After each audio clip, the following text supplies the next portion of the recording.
bracelet de cheville, ancolette cyangwa udukomo two ku maguru twambawe bwa mbere n'abahindekazi nyuma tuza kwambarwa n'abanyamisirikazi byari mu myaka y'igihumbi kimwe magana cyenda na cumi na mbere yaho.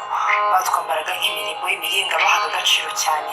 Abagore n'abakobwa mu bindi bice by'isi nka Leta Zunze Ubumwe za Amerika bo batangiye kutwambara mu myaka y'igihumbi kimwe magana cyenda na mirongo itatu mu kinyejana cya 20. Gusa mu bihugu by'i Burayi abagabo n'abagore bombi bambara utudukomo. Mu Buhinde rero utudukomo twatangiye twambarwa n'abakobwa babaga barongowe nk'igisobanuro gihamye cy'ubwiza bukwiriye umugeni. Umugeni w'umuhindekazi waguraga agakomo ko ku kaguru yubahwaga cyane n'umuryango ashatsemo kuko yabaga awugaragarije ko ari umusirimukazi kandi azi no kurimba, umuco utozwa abahindekazi kuva bakiri bato cyane. Naho umuhindekazi wabaga atambaye agakomo ko ku kaguru yifatwaga nk'utazi kwiyitaho n'umuryango ashatsemo, ugasanga umushishemo ijisho wibaza ku mugore utazi kwiyitaho ukuntu azabasha kwita ku mugabo we. Muri Misiri ho abagore bambara udukomo two ku maguru babaga ari abagore b'abanyacyubahiro. Ubwo byari mu gihe cy'amajije, igihe Misiri yayoborwaga n'umuryango umwe. Ku banyacyubahiro bagiraga abagore benshi, umugore mukuru niwe wambaraga agakomo ko ku kaguru ka zahabu n'abandi bagakurikirana bitewe n'uko barutanwa. Utu dukomo kandi twambarwaga n'ababyinnyi bakomeye kuko bashoboraga kutugura amafaranga babaga bakoreye, ariko twari udukomo duhenze cyane. Abagore bakundaga kutwambara atari abanyacyubahiro cyangwa ababyinnyi, babaga ari abagore bakomoka mu gihugu Alexandria.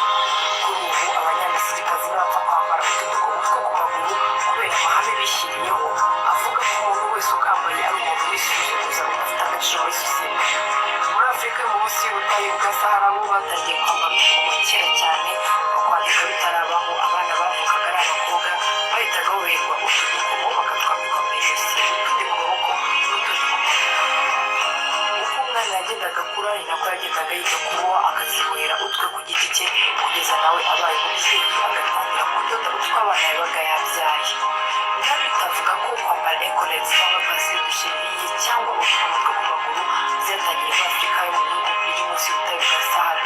Abakobwa n'abagore bambara ancolette bo bakunze kuganzwa n'amarangamutima kandi ni abanyakuri kenshi.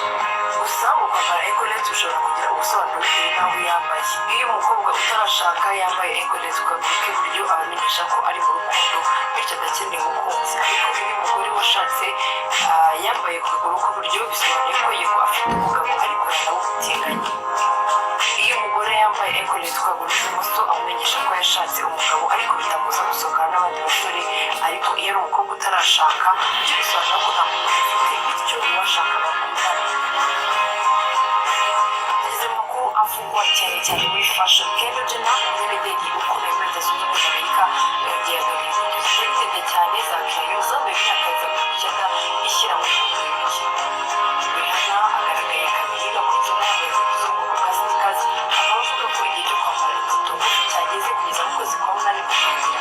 Abahanzi batandukanye bitabiriye iserukiramuco rya Coachella ribera muri Leta Zunze Ubumwe za Amerika muri Leta ya California bagaragaye bambaye imyenda iteye nka supanete wagira ngo bari babiganiriyeho cyangwa bahanye isiri.